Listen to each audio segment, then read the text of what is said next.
Na manhã do dia 26 de maio, terça-feira, a Polícia Federal fez buscas na residência oficial do governador Wilson Witzel.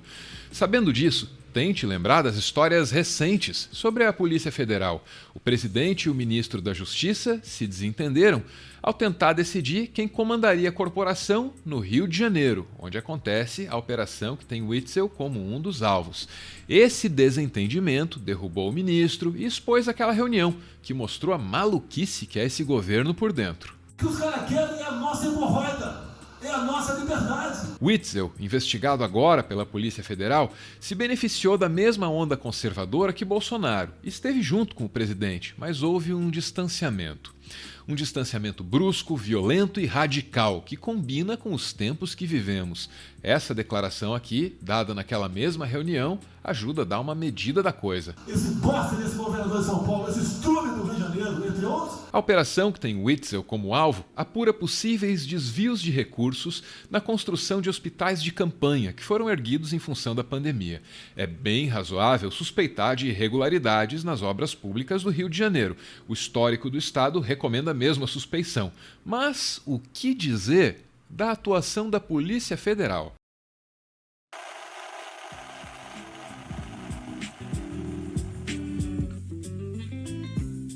Hoje a Polícia Federal complica a vida de Witzel, mas antes disso era a Polícia Civil do Rio de Janeiro que complicava a vida de Bolsonaro. O presidente foi citado na apuração do assassinato de Marielle Franco. Você lembra?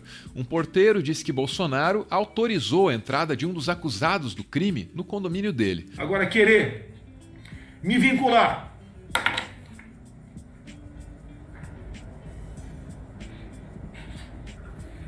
à morte da Mariela, seus patifes da TV Globo, seus patifes, canalhas, não vai colar! O tal porteiro recuou depois e mudou o depoimento. Bolsonaro disse que o Witzel manipulou essa investigação para prejudicá-lo. Induziram ele a assinar aquilo, induziram entre aspas, né? A assinar aquilo. Agora, quem está por trás disso, para não ter dúvida, governador Wilson Witzel, que só se elegeu graças ao meu filho Flávio Bolsonaro. Deixa eu terminar aqui. Não tenho absolutamente nenhuma interferência na Polícia Civil. O presidente me acusa de praticar situações que eu abomino e que já demonstrei no nosso governo que não existe. Nessa ocasião, Bolsonaro tentou convencer o Brasil de que a Polícia Civil do Rio atuava politicamente, seguindo as ordens do governador e prejudicando seus adversários. E agora? E nesse momento? Será que não é justo imaginar que a Polícia Federal esteja se tornando uma espécie de polícia política do bolsonarismo?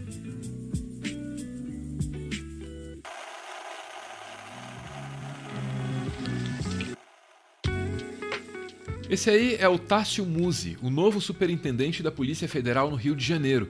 Como você sabe, trocar a superintendência da Polícia Federal no Rio era um desejo antigo do presidente Bolsonaro. Musi é a materialização desse desejo. Ele é o que acontece depois daquele momento, naquela reunião. Eu não vou esperar fuder minha família toda, de sacanagem, ou amigos meus, porque eu não posso trocar alguém da segurança na ponta da linha que pertence à estrutura nossa. Vai trocar. Se não puder trocar, troca o chefe dele. Pode trocar o chefe dele? Troca o ministro. Depois disso, Sérgio Moro saiu do governo, deu aquela entrevista meio constrangida ao Fantástico e Tássio Musi assumiu a Polícia Federal no Rio de Janeiro. Quando? Ele foi nomeado apenas um dia antes da operação que tem Witzel como um dos alvos ser deflagrada.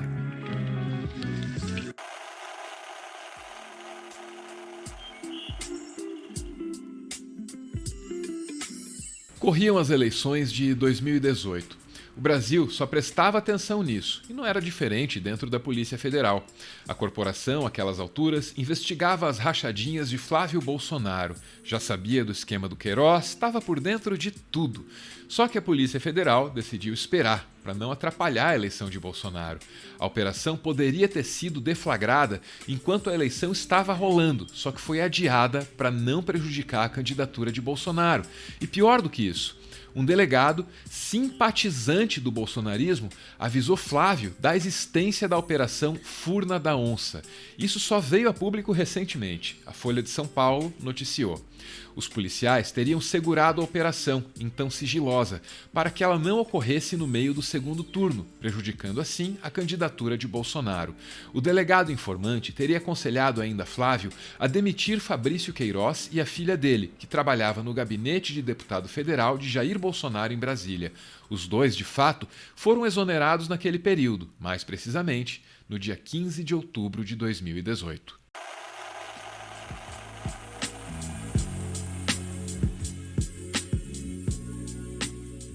A atuação política e ideológica da Polícia Federal não deveria ser exatamente uma novidade, não depois que as entranhas da Operação Lava Jato foram reveladas pelo Intercept.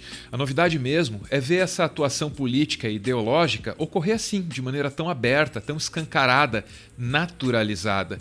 O que você vai ouvir agora é a voz da deputada bolsonarista Carla Zambelli, numa entrevista concedida para a Rádio Gaúcha.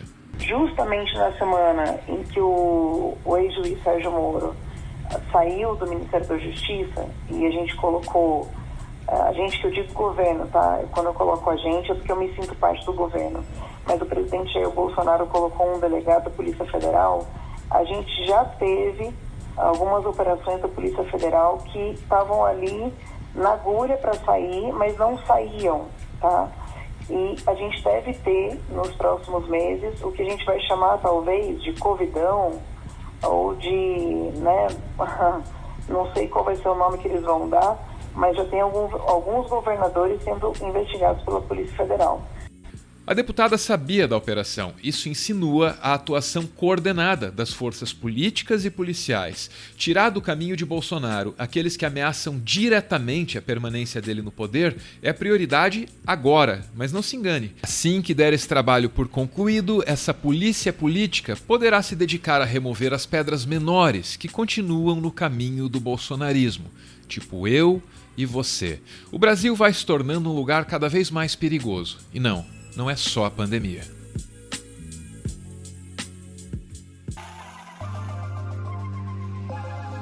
Se a vida tá difícil no asfalto, imagina na favela, onde pode faltar até água e sabão para a mais básica das higienes, onde falta até espaço para garantir um isolamento adequado. Muitas organizações se comprometem a fazer a diferença nas favelas, mas o fato é que algumas têm mais credibilidade que outras.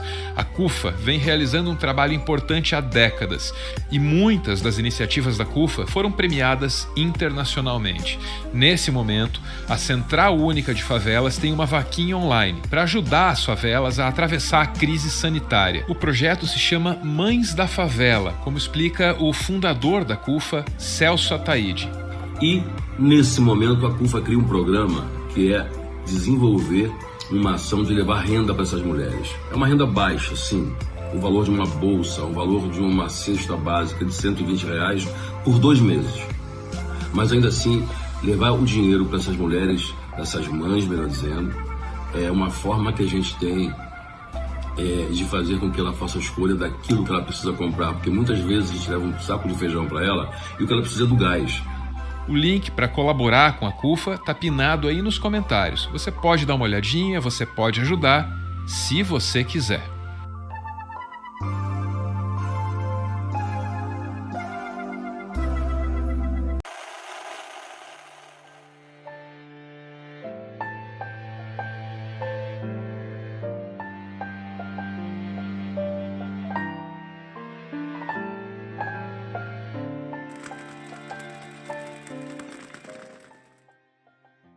Muito obrigado por ver esse vídeo até o final. O Meteoro é mantido graças a uma campanha de financiamento coletivo. Quem participa aparece aqui no finalzinho para receber o nosso agradecimento. Hoje a gente vê aí o Lucas e a Milene, unidos pelo destino e separados apenas temporariamente pelas circunstâncias.